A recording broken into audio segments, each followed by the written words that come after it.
Da Kasper Mogensen blev skilt fra sin kone, havde de en lille søn sammen.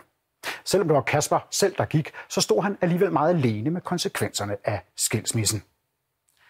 Derfor er han i dag i gang med at blive frivillig gruppeleder, så han gennem gruppesamtaler kan hjælpe andre mænd til at tale om deres skilsmissefølelser. En mand skal jo kunne klare sig selv. Hvis du ikke kan klare dig selv, så er du jo ikke en mand. Men det er sådan lidt en sandhed med modifikationer, men man kan sgu ikke klare hele verden selv. Dengang der talte jeg med mine forældre, og jeg talte også med min bror. Og så havde jeg havde også en ven, som jeg talte med. Måske talte jeg ikke så dybt med ham. Selvom jeg faktisk snakkede med nogle få, ganske vist, så synes jeg stadigvæk egentlig, at jeg var ret alene. Altså, jeg havde nok også svært ved at selv at lukke op. Altså, jeg kunne ikke bare sidde og fortælle alle mulige om min skilsmisse. Det kunne jeg altså ikke. Måske var det pinligt at indrømme, at der var noget, man ikke kunne håndtere. Eller jeg ikke kunne håndtere. Altså, så kunne jeg godt føle måske, så var jeg ikke mand nok.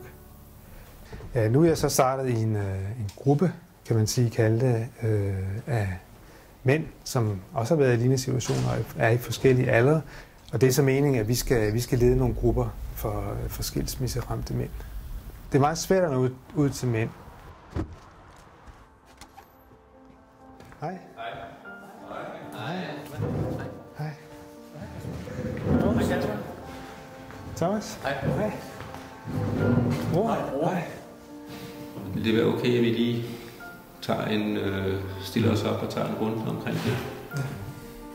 Skilsmissen er utrolig hård følelsesmæssigt. Jeg oplevede egentlig meget den der oplevelsen af svigt i forbindelse med, at jeg havde jo den der oplevelse af, det her det er jo min familie. Jeg er kommet igennem begge mine skilsmisser og er blevet en meget stærkere person. Så besluttede min eks, at nu vil hun flytte hjem. En handling, fordi jeg kunne mærke dengang, at jeg var faktisk på vej ned. Så der var jeg nødt til at gøre noget for at komme videre. Jeg er næsten som om I fortæller om, at det faktisk efter 1-2 skilsmisser, at livet er blevet et andet liv, eller at I er kommet et andet sted hen. Det kan godt virke grænseoverskridende, at man sidder der og fortæller om sig selv. Men på den anden side, så synes jeg også, vi taler om lettelse, og jeg synes faktisk selv, at det er en lettelse at sidde og fortælle til de andre i gruppen. Det får også mig til at reflektere over de ting, der er sket. Så finder jeg ud af, at det er jo ikke kun mig. Jeg står jo virkelig ikke alene i verden med det her.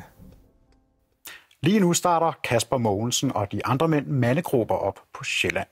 Nu er vi jo ikke et serviceprogram, men jeg vil alligevel sige, at hvis du er interesseret, så gå ind på komvideremand.dk.